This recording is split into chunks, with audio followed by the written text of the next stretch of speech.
오늘 저희들이 주신 하나님의 말씀을 같이 읽겠습니다. 에베소서 1장, 신약성경 에베소서 1장 15절 16절 두 절 말씀만 우리 다 같이 한 목소리로 읽겠습니다. 에베소서 1장 15절 16절 두 절 우리 다 같이 한 목소리 앞에 있습니다. 같이 읽습니다. 시작. 이로 말미암아 주 예수 안에서 너희 믿음과 모든 성도를 향한 사랑을 나도 듣고 내가 기도할 때에 기억하며 너희로 말미암아 감사하기를 그치지 아니하고. 아멘. 자, 오늘 말씀의 제목을 한번 따라해 볼까요? 두 가지 감사의 제목. 한 번 더 따라해 보실까요? 두 가지 감사의 제목.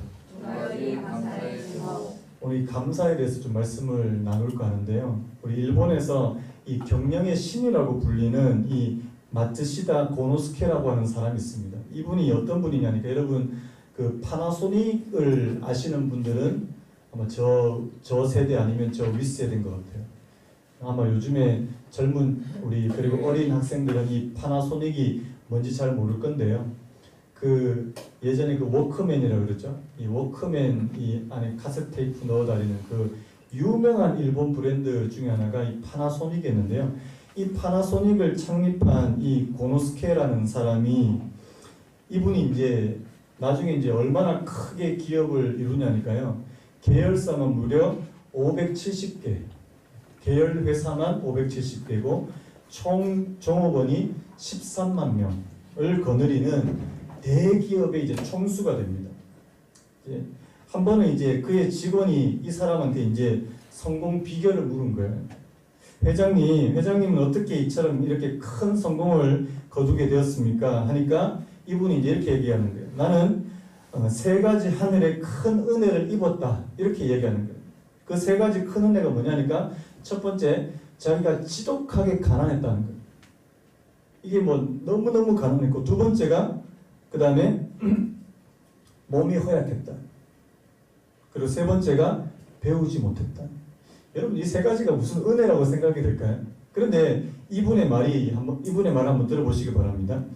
나는 가난 속에서 태어났기 때문에 부지런히 일하지 않고서는 잘 살 수 없다는 진리를 깨달았고, 또 허약하게 태어난 덕분에 건강의 소중함도 일찍이 깨달아 몸을 아끼고 건강에 힘써 지금 90살이 넘었어도 30대의 건강으로 살아갈 수 있었다.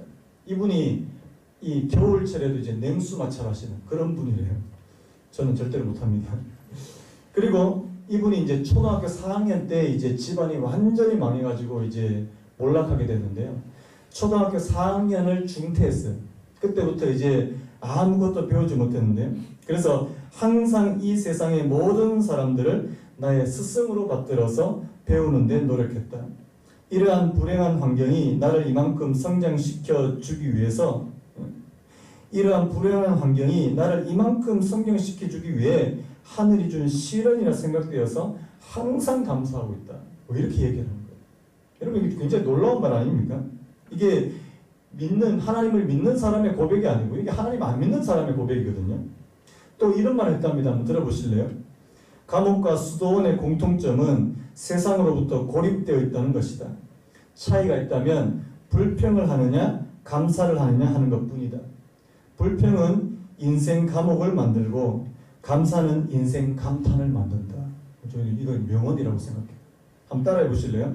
불평은 인생 감옥을 만들고 감사는 인생 감탄을 만든다. 저는 이게 하나님을 안 믿는 사람의 입에서 이런 말이 나왔다는 것에 대해서 되게 놀라게 됐는데요.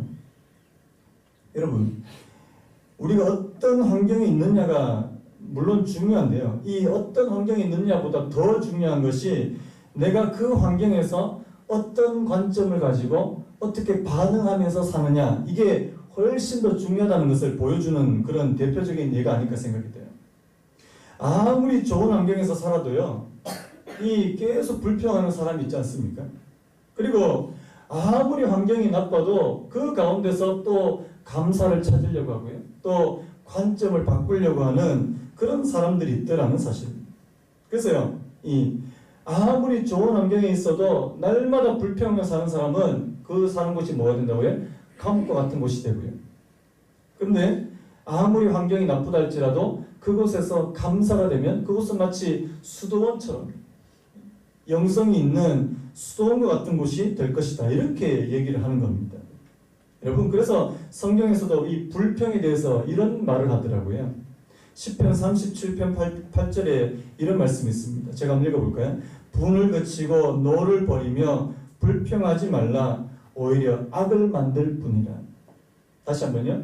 분을 그치고 노를 버리며 불평하지 말라. 오히려 악을 만들 뿐이라. 여러분, 불평이 뭘 만든다고요? 악을 만든대요. 불평이 곧 죄다 이 말입니다. 구약에서 하나님을 믿는다고 말하는 이스라엘 백성들이 광야에서 한 일을 여러분도 잘 아시죠? 이 하나님을 믿는다고 말하는 이 백성들도 광야에서 날마다 입에서 입만 열었다 하면 원망, 불평, 이게 다였다는 사실. 여러분, 감사의 반대말이 뭔지 아시죠? 불평 아닙니까? 예전에 아이들 그 만화 가운데 이 스머프라고 하는 그런 만화가 있었어요. 그 중에 한 친구 이름이 투덜이 스머프예요. 뭐 했다 하면 싫어요. 밥 줄까 하면 밥 싫어. 장난감 싫어. 뭘 줘도 싫다. 이게 완전 이건 투덜이 스머프 아닙니까? 오늘 우리 가운데도 이 날마다 입만 열었다 하면은 뭐 투덜이 같이 그렇게 사시는 분들이 있는데요. 여러분, 정말 이 이스라엘 백성들이 그 이스라엘 그 광야에서 날마다 원망과 불평했던 그 결과가 뭔지 아시죠, 여러분? 그 원망과 불평했던 사람들은 다 광야에서 다 죽어버리고요. 그 가운데도 하나님께서 주시는 관점을 가지고 믿음으로 살려고 하고요. 이 감사가 있는 이 여호수아와 갈렙과 같은 사람들은 가나안 땅으로 들어가는 그런 은혜를 누리게 됐다는 사실입니다. 여러분, 그래서요. 이 어려운 상황과 환경이 찾아와도 거기서 하나님의 뜻을 발견할 수 있고 감사할 수 있는 것, 저는 이게 하나님을 잘 믿는 것이다 이렇게 생각합니다. 그래서 여러분, 시편 119편 71절 말씀 아시나요? 우리 같이 한번 읽어볼까요? 시작. 고난당한 것이 내게 유익이라. 이로 말미암아 내가 주의 율례들을 배우게 되었나이다. 여러분, 고난당하는 것이 어떻게 유익이 될 수 있습니까? 고난이 모든 사람에게 다 유익이 되는 게 아니에요.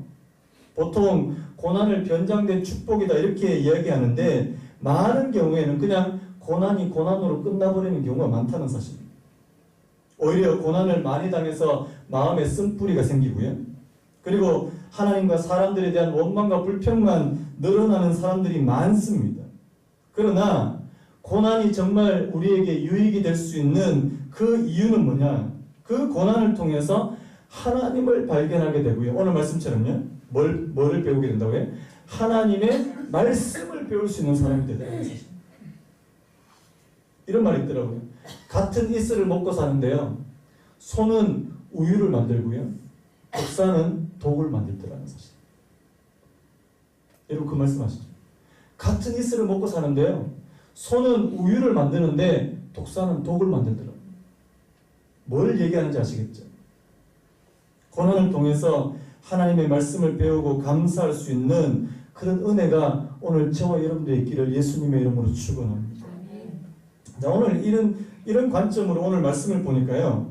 오늘 우리가 읽은 이 에베소서에 나오는 이 사도 바울이라고 하는 이 인물, 이 사람, 정말 앞에 나오는 이 상황 가운데, 이 어려운 상황 가운데 감사할 줄 아는 그런 사람, 그 사실을 대표적으로 구현한 인물이 아닌가 그렇게 생각이 됩니다.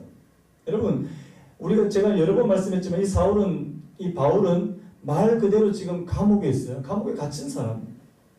얼마든지 자신의 신세를 한탄하며 불평할 수 있는 그런 환경입니다. 내가 예수님 전하고 내가 복음을 전했는데 왜 지금 이 감옥에 있게 됐나?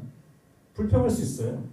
그런데 그런 그가 앞에서 우리 지난 시간에 본 것처럼요. 1장 3절에서부터 14절까지 무엇을 쏟아내고 있습니까? 하나님을 향한 말할 수 없는 감격과 찬송을 쏟아내더라는 사실입니다. 어떻게 이게 가능하죠? 여러분, 하나님께서 자신에게 베푸신 놀라운 구원에 대한 감격이 있더라는 사실. 여러분, 하나님께서 오늘 저와 여러분들에게 시급하게 회복시켜 주셔야 될 게 바로 이 구원의 감격이 아닐까 생각이 돼요. 그래서요, 또 하나님께서 허락하신 모든 영적인 축복, 이것으로 인해서 하나님 앞에 막 찬송하는 그런 모습들. 앞에서 제가 영적인 복이 여러 가지 있다고 그랬는데 여러분 혹시 기억나십니까? 마치 막 이렇게 퀴즈 내는 것처럼요. 첫 번째 영적인 복이 뭐라고 그랬습니까? 우리를 창세전에 택해 주셨다. 그리고요, 양자로 자녀로 삼아 주셨다. 그게 영적인 복이라고 그랬죠. 또 예수 그리스도를 통해서 죄사함, 속량 곧 죄사함의 은혜를 주신 것. 이게 영적인 복이라고 그랬습니다. 그 다음에요, 하나님의 뜻을 알고 하나님의 뜻의 비밀을 알게 되는 것. 그리고 유대인과 그 다음 우리가 지난주에 봤던 것처럼요, 유대인과 이방인 모두가 하나님의 소유된 기업이 되고요, 그들에게 성령을 기업의 보증으로 주시는 거, 뭐 이런 것까지 다 합쳐서 이게 우리 믿는 자들에게 주시는 놀라운 영적인 축복이다라는 사실입니다. 여러분, 바울이 이 영적인 축복에 대해서 생각하고 자기가 그것을 누리고 있으니까 이것이 감격이 되더라는 사실이에요. 자, 그래서요, 감옥 가운데도 뭐가 나왔다고요? 찬송이 나왔다는 사실. 오늘 그렇다면 이 바울이 감옥 가운데 찬송이 나왔던 그 바울이 오늘 말씀 보니까 무엇으로 이어지나니까 감사로 이어지더라는 사실. 우리 다음 주에 살펴보겠지만 기도로 이어지더라는 사실. 여러분, 이 찬송과 이 감사와 기도가 이게 하나의 세트처럼. 여러분 잘 아시는 말씀 있죠? 항상 기뻐하라, 쉬지 말고 기도하라, 범사에 감사하라. 이게 하나의 세트인 것처럼. 오늘 바울에게 있어서 이 찬송과 감사와 기도가 하나의 세트처럼 그냥 막 나오더라는 사실이에요. 여러분, 오늘 우리가 이렇게 살 수 있으면 얼마나 좋겠습니까? 그걸 구하세요. 하나님, 내게 하나님을 향한 말할 수 없는 기쁨에 의한 찬송, 찬양, 그리고 하나님에 대한 감사, 그리고 하나님께 대한 기도가 날마다 살아있는 그런 은혜를 허락하여 주시옵소서. 저는 이게 살아있는 신앙의 모습이 아닌가 생각이 됩니다. 우리가 이 바울의 기도에 관해서는 제가 다음 주에 좀 더 자세하게 다루기로 하고요. 오늘은 이 바울의 감사에 좀 초점을 맞추려고 합니다. 여러분, 오늘 바울이 무엇에 대해서 감사하고 있습니까? 이 바울의 감사의 제목 두 가지에 대해서 오늘 같이 좀 살펴보려고 하는데요. 자, 먼저 우리 15절 말씀 다시 같이 한번 읽어봤으면 좋겠습니다. 시작. 이로 말미암아 주 예수 안에서 너희 믿음과 모든 성도를 향한 사랑을 나도 듣고. 자, 두 가지로 나눌 수 있죠. 왜? 너희 믿음과 이 에베소 성도들의 이 믿음에 관해서 이 바울이 감사하고 있다라는 사실. 그 다음에 또 한 가지는 모든 성도들을 향한 이 에베소 성도들의 또 사랑, 이 사랑에 대해서 감사하고 있다라는 사실. 자, 그 중에 첫 번째요. 바울이 먼저 이 에베소 성도들, 특별히 이 에베소 교회 가운데 이방인 성도들, 전에는 누구를? 하나님을 전혀 알지 못했던 이방인 성도들이 이제 이 믿음을 갖게 된 그 사실에 대해서 이제 감사하고 있습니다. 우리 앞에서 13절에서도 이런 말씀을 받지 않습니까? 우리 13절 말씀 잠깐 같이 한번 읽어볼까요? 시작. 그 안에서 너희도 진리의 말씀 곧 너희의 구원의 복음을 듣고 그 안에서 또한 믿어 약속의 성령으로 인치심을 받았으니, 이렇게 되어 있습니다. 자, 오늘 이 15절 말씀에서요. 자, 우리가 주의해야 될 한 가지 표현이 있는데, 이로 말미암아 주 예수 안에서 너희 믿음과 모든 성도를 향한 사랑을 나도 듣고. 여기서 주의한 표현이 바로 이 주 예수 안에서라는 표현입니다. 자, 너희 믿음에 대해서 감사하는데요. 특별히 이 주 예수 안에 있는 너희 믿음, 이 말입니다. 자, 이게 무슨 의미냐? 이 의미를 조금 생각해 볼 필요가 있는데요. 자, 그 고신대 길성남 교수님이 이렇게 이 부분을 설명하시더라고요. 한번 들어보시기 바랍니다. 본문에서 주 예수 안에서라는 표현은 믿음의 대상을 가리키기보다는 믿음의 효력을 발휘하거나 명백히 드러나는 영적인 자리를 말한다. 무슨 말인지 모르시겠죠? 그 다음 제가 읽어드릴게요. 이것은 에베소 교회 이방인 성도들이 예수를 주님으로 믿고 고백하면서 그 다음에요. 지속적으로 주 예수 안에 머물러 있는 것을 말합니다. 이건 단지 한번 에베소 성도들, 그 중에서 이방인 성도들이 예수님 한번 믿고 영접했다, 이걸로 끝나는 게 아니고, 왜 주 예수 안에서 너희 믿음을 이렇게 강조했냐니까 주 예수 안에 머물러 있는 믿음이었다는 사실입니다. 에베소 교회에서 3년 동안 이 바울이 사역했거든요. 그래서 에베소 교회를 세웠는데 그들이 복음을 듣고 믿었을 뿐만 아니라 지금도 지속해서 믿음을 유지하고 있다는 그 소식을 듣고 하나님께 감사한다는 사실. 이 굉장히 중요한 포인트거든요. 여러분, 우리가 복음을 듣고 또 말씀을 듣고 한번 마음이 막 동해서 하나님에 대해서 막 믿겠습니다, 이렇게 할 수 있어요. 그것도 귀해요. 그런데 더 귀한 것은 뭡니까? 내가 그 믿음 안에서 계속해서 지속적으로 머물러 있는. 심지어는 이 바울이 지금 어디에 있습니까? 로마 지역에 있습니다. 로마 감옥에 있는데 이 에베소 교회 소식을 들어보니까 자신이 에베소 교회를 떠난 지 한참이 된 이후에도 이 에베소에 있는 이 이방인들이 여전히 그 믿음 안에 머물러 있다는 사실. 이게 굉장히 중요한 거거든요. 여러분, 처음에 우리가 복음을 듣고 예수님 믿는 거 귀한 겁니다. 그런데요, 유지하는 게 더 귀해요. 아멘입니까? 여러분, 다이어트 해본 분들은 이 사실을 뼈저리게 깨닫게 됩니다. 다이어트 해본 분들. 다이어트해서 살을 빼는 것도 귀한 일이에요. 그래서 뭐 6개월 만에 20kg를 뺐다, 30kg를 뺐다. 굉장히 중요한 겁니다. 그래서 막 TV에 막 이렇게 막 before, after 이렇게 나오지 않습니까? before 이런, after 이렇게 막 배가 이렇게 홀쭉하게 들어가는. 어떤 분들이 이제 그 사진을 그 약간 가짜로 만들어가지고요. 평소 때 그 before에는 숨을 다 쉬어가지고 배가 이렇게 나온 사진이고, 애프터는 숨을 참고 이렇게 찍은 사진이라고 그렇게 얘기하는 분들도 있던데요. 문제는 뭐예요? 자, 다이어트해서 10kg, 20kg를 뺐어요. 문제는 뭐예요? 그게 오래가지 않는다는 사실.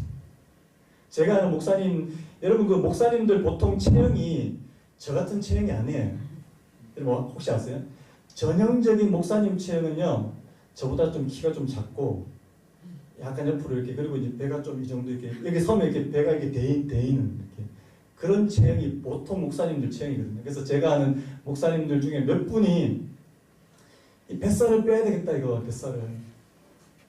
그래서 시도를 엄청나게 많이 했었어요. 굶기도 하고, 그 다음에 탄수화물을 줄이기도 하고, 그래서 뺐습니다. 그래서 저한테 그 사실에서 막 간증을 하시는 거예요. 내가 이렇게 하니까 뱃살이 홀쭉하다. 지금 바지 막 다 줄여야 된다. 지금 바지 다 헐렁하다. 근데요, 뭐 아니나 다를까 얼마 지나지 않아서 그거 다 원상태로 복구된다는 사실. 바지 줄이면 안 돼요. 바지 줄이면 다시 다 늘려야 돼요. 제가 그걸 보면서 뭘 깨달은지 아십니까, 여러분? 이 요요 현상이죠. 요요 현상. 이 우리의 몸도요, 이게 어느 정도 이제 살이 빠지고 그 상태로 계속 유지해서 내 몸이 그걸 기억할 정도가 되는데요. 그게 몇 년 걸릴 수도 있답니다. 우리의 몸이 우리가 빠진 그 상태를 유지하고 그것을 기억하기 위해서는 한참을 이게 유지해야 돼요. 그런데 이게 얼마 그렇게 안 되니까, 관리가 안 되니까, 유지가 안 되니까 다시 원상복구되는 거잖아요. 이게 요요 현상 아닙니까? 저는 이게 영적으로도 그대로 적용이 된다고 생각합니다. 여러분, 영적인 요요 현상입니다.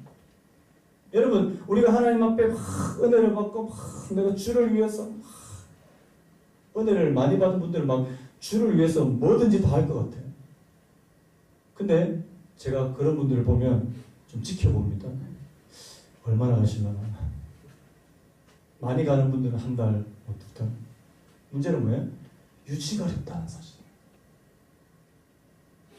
우리 막 1학기 때, 특세 때 막 하나님께서 막 은혜를 주시고, 그때 고난주간 아니었습니까? 막 눈물을 흘리면서 하나님 내가 주를 위해서.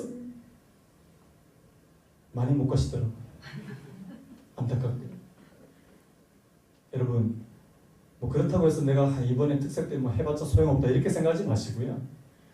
내가 하나님 앞에 그 은혜를 받았으면 하나님 그 은혜를 유지할 수 있는 은혜를 주시기를 원합니다.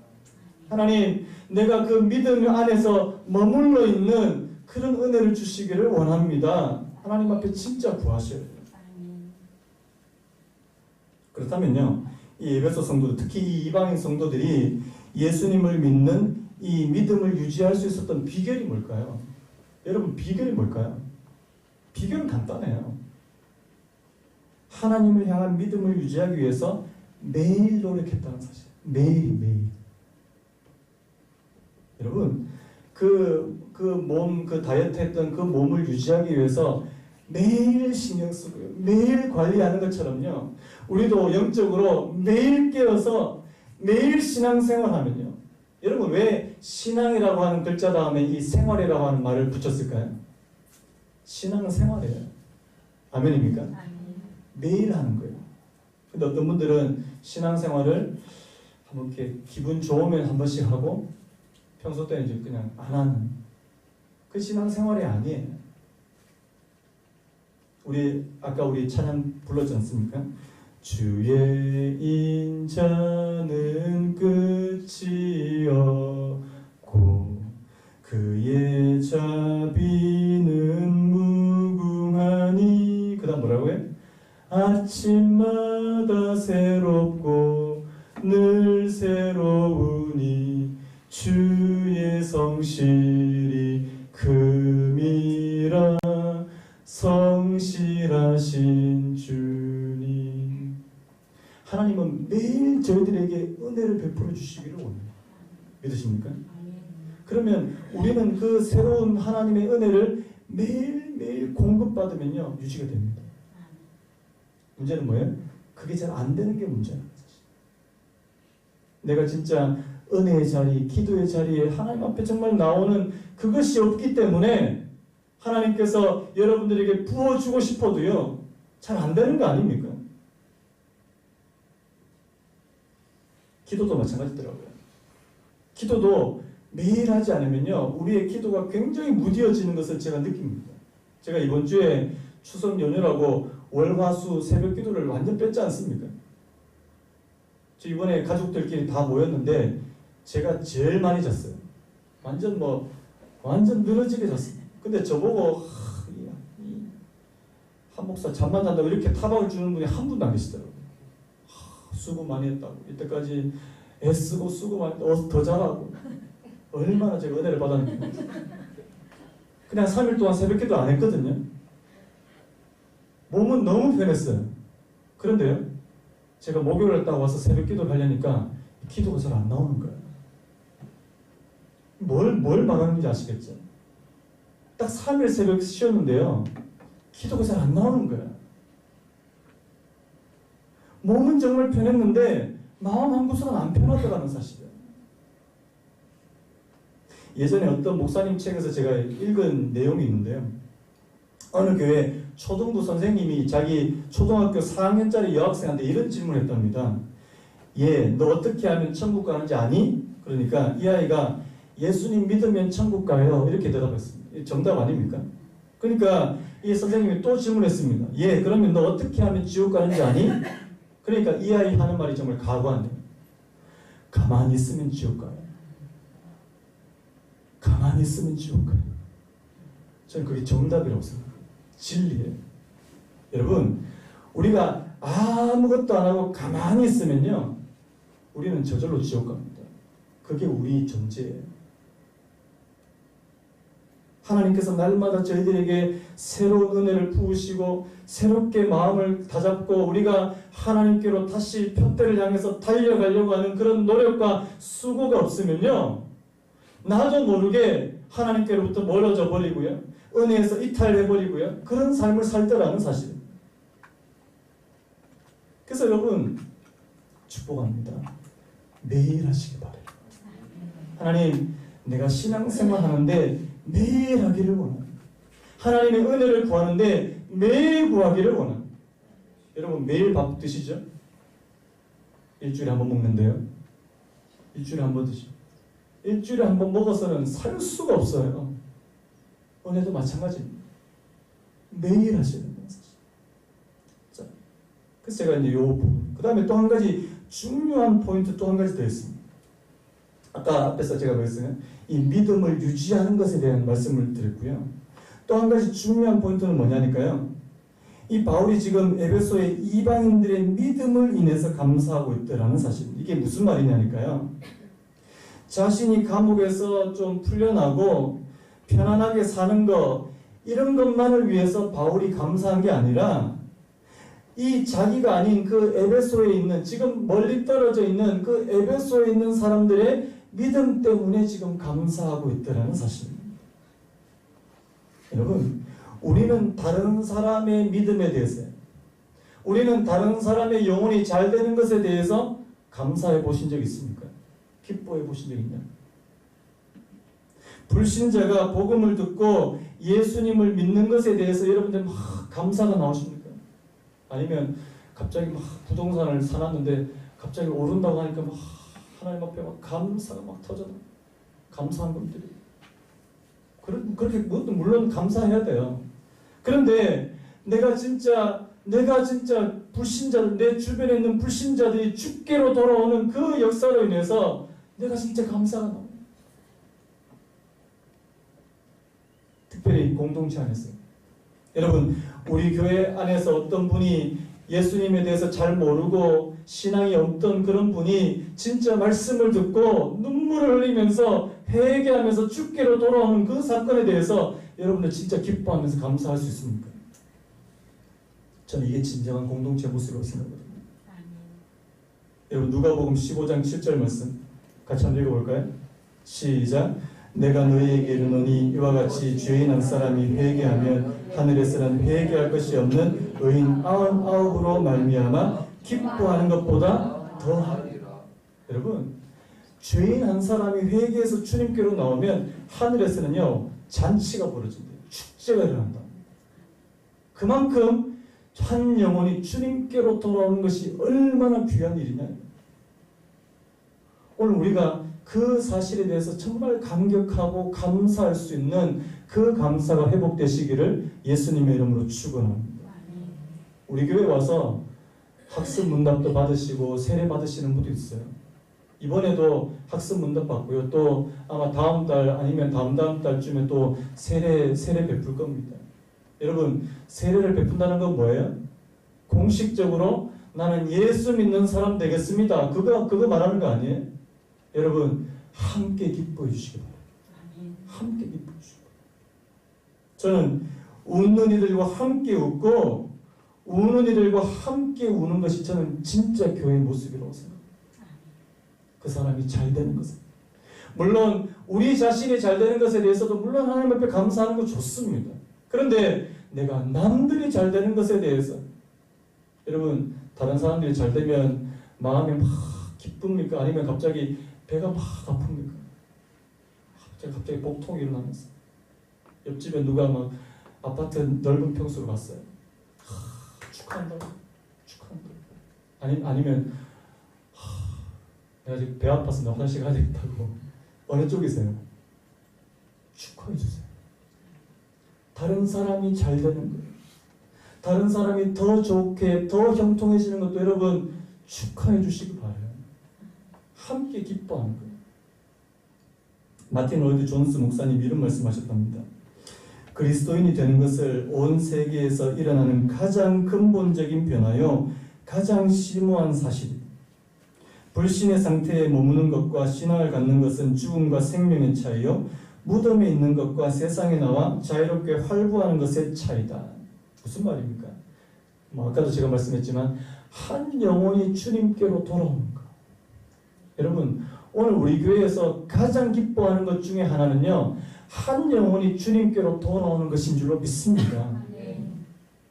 자, 오늘 이게 이제 첫 번째 감사의 제목이에요. 이게 첫 번째 감사 제목. 그렇다면 크게 두 번째 감사의 제목이 있습니다. 자, 뭐예요?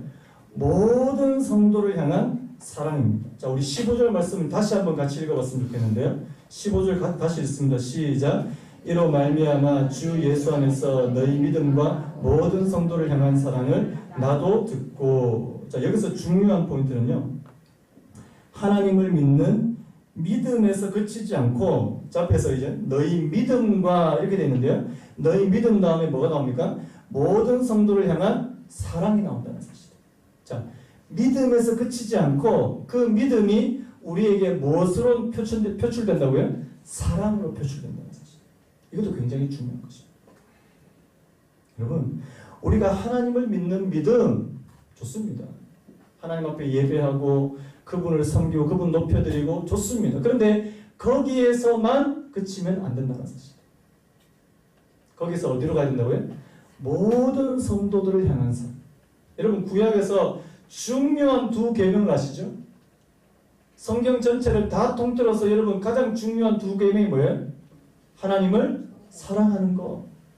내 마음을 다하고 목숨을 다하고 힘을 다하고 성품을 다해서 주 너의 하나님을 사랑하는 것. 이게 첫 번째 계명이라면요, 그 하나님을 사랑하는 그 마음에서 어디로 이어져야 된다고요? 내 이웃을 내 몸과 같이 사랑하는 것. 이 하나님 사랑과 이웃 사랑, 이게 두 가지 균형이 필요하다는 사실.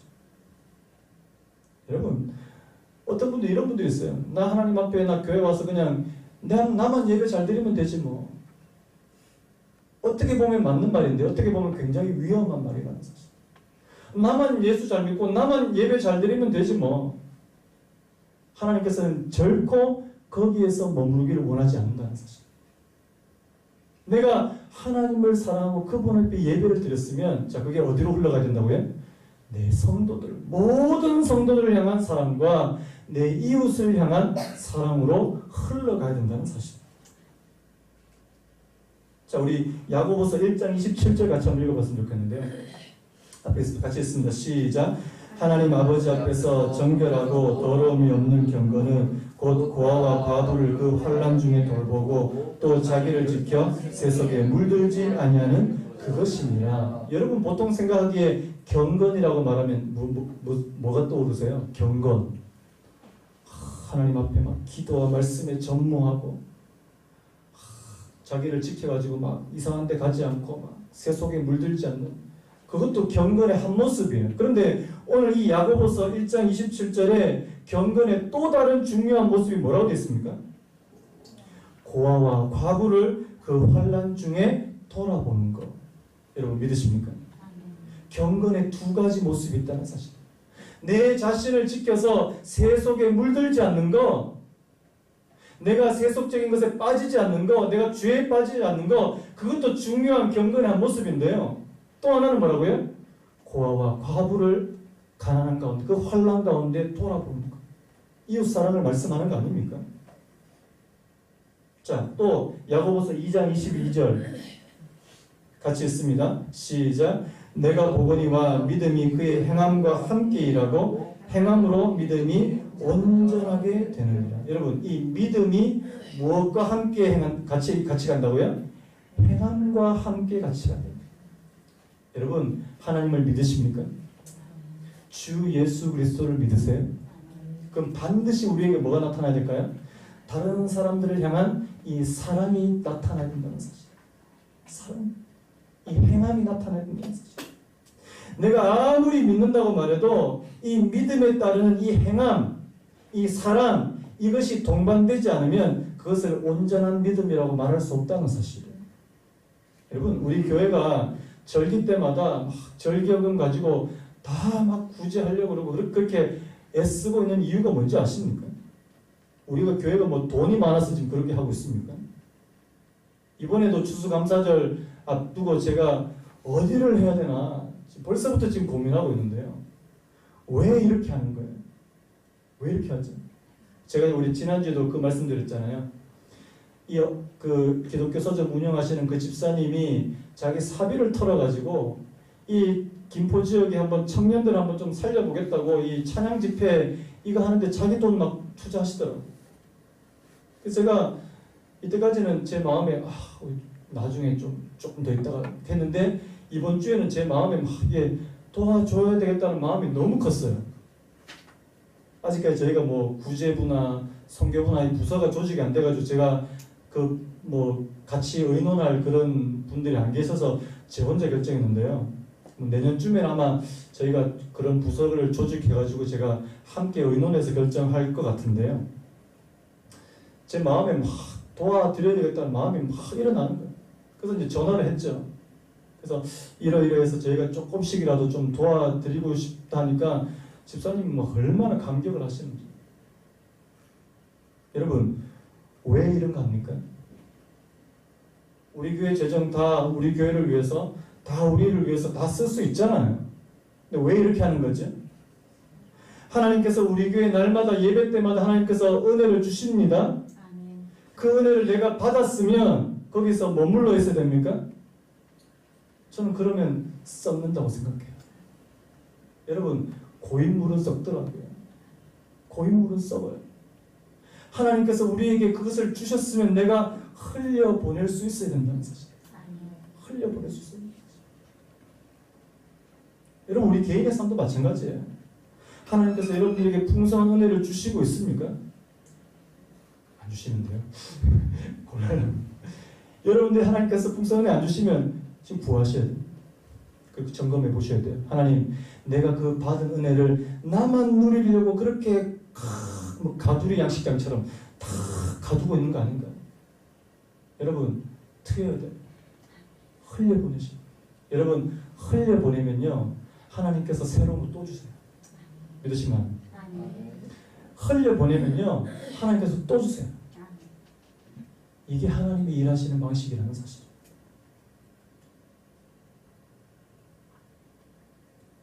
여러분, 하나님께서 여러분들에게 은혜 주셨다 생각하면 오늘부터 우리 여자 성도님들, 우리 믿지 않는 남편들한테 잘하십시오. 반찬 종류가 달라져야 돼요. 갑자기 남편이 오늘 뭔 일 있어? 최선을 다하세요. 섬기세요. 이 여자가 왜 이래? 이런 말이 나온다 할지라도 뭐 남편도 마찬가지예요. 안 믿는 아내를 위해서 최선을 다해요. 저도 최선을 다하고 있다고 생각하는데 어떻게 생각할지 모르겠습니다. 우리 데살로니가전서 1장 2절 3절에 이런 말씀이 있더라고요. 우리가 너희 모두로 말미암아 항상 하나님께 감사하며 기도할 때 너희를 기억함은 너희의 믿음의 역사와 사랑의 수고와 우리 주 예수 그리스도에 대한 소망의 인내를 우리 하나님 아버지 앞에서 끊임없이 기억함이니. 세 가지를 이야기하더라고요. 첫 번째, 믿음의 역사. 두 번째가 뭐라고요? 사랑의 수고. 세 번째, 소망의 인내. 여기서 두 번째가 뭐라고요? 사랑의 수고. 여러분, 사랑에는 뭐가 필요하다고요? 수고가 필요해요. 내가 누구를 사랑하기 위해서는요, 반드시 수고가 필요합니다. 여러분 자녀들을 위해서 얼마나 수고하세요? 왜 그렇게 합니까? 사랑하니까. 맨날 지지고 볶고 해도 사랑하니까 그렇게 수고하는 거 아니냐고요. 그래서 여러분, 그 사랑하는 사람을 위해서 수고하시는 거죠. 오늘 말씀처럼 모든 성도를 향한 사랑, 뭘 말하는 거예요? 성도님들을 위해서 수고해 주시는 거예요. 여러분들이 하나님을 믿는 믿음이 있다, 나 하나님 잘 믿는다 생각하시면요, 많이 수고하시기 바라요. 하나님께서 여러분들에게 은혜를 풍성해 주셨다고 생각이 되면요, 많이 섬기시기 바라요. 하나님께서 그걸 원하신다는 사실. 또 제가 잠깐 너무 모든 성도예요. 자, 특정한 몇몇 사람이 아니고요, 모든 성도라는 사실. 내가 저 사람하고 친하니까 저 사람한테 잘해주고, 저 사람하고 별로 안 친하니까 별로 안 잘해주고, 이게 아니고 모든 성도. 저도 그게 참 쉽지 않더라고요. 모든 성도님들한테 다 공평하게 해야 됩니다. 그래서 제가 한 분한테 전화하면 안 되겠다, 전화 다 돌리자. 힘들더라고요. 지난주 이런 기사를 봤습니다. 우리나라 국민의 10대부터 30대까지 연령층의 사망 원인 1위가 여러분 뭔지 아세요? 10대부터 30대까지, 그러니까 젊은 세대죠. 젊은 세대의 사망 원인 1위가 뭔지 아세요? 자살이더라고요. 40대부터 40대, 50대, 60대까지는 사망 원인 1위가 암이에요. 근데 젊은 세대들 사망 원인 1위가 자살이더라고요. 제가 마음이 굉장히 아프더라고요. 왜? 지금 이 땅에서 살아가는 것 자체가 쉽지 않다, 이거. 팍팍하다. 많은 사람들 마음속에 진짜 희망이 잘 보이지 않고, 또 마음속에 있는 쓴뿌리들이 많은 그런 사람들이 쉽게 이 세상을 등지는 그런 젊은 세대들 보면서 마음이 되게 아팠는데요. 저는 그 기사 밑에 달린 댓글이 진짜 이게 왜 우프다 그러잖아요. 웃기기도 하고 슬프기도 하고. 뭐라고 했냐니까 10대에서 30대의 인생의 고통을 못 참으면 자살, 참으면 40대에 암으로 죽는다. 이렇게 돼 있더라고요. 이게 웃기기도 한데 슬프더라고요. 그렇지 않아도 살아가는 것이요, 팍팍하고 힘듭니다. 모든 세대에서 나타나는 공통적인 그런 현상이라고 저는 생각해요. 그런데 이런 시대를 살아가는 데 있어서 이 감사라는 말이 오히려 낯설게 들릴 수도 있습니다. 그러나요? 상황과 환경이 아무리 힘들다고 해서 우리 입에서 계속 원망과 불평만 나온다면 여러분 어떻게 될까요? 우리의 삶은 더 황폐해질 거라는 사실. 오히려 이럴 때일수록요, 우리 하나님 앞에 은혜를 더 구하는 사람, 우리가 믿지 않는 사람들에게 봐라, 하나님을 믿는 사람은 이런 상황 가운데서도 감사할 수 있다, 이 사실을 보여줄 수 있는 저와 여러분 되시기를 예수님의 이름으로 축원합니다. 오늘 이 짧은 말씀 가운데서요, 주 예수 안에서 너희 믿음과 우리가 하나님을 향한 그 믿음을 가지고요, 원망하거나 불평하지 않고 감사할 수 있는 그런 사람. 그 다음에 또 그것이 모든 성도를 향한 사랑으로 흘러가고 표현하고, 오늘 저와 여러분들에게 이런 이 두 가지 은혜가 저희들의 감사의 제목이 될 수 있기를 예수님의 이름으로 축원합니다. 우리 아까 불렀던 찬양 있죠. 주 안에 우리 하나, 모습은 달라도 예수님 한 분만 바랍니다.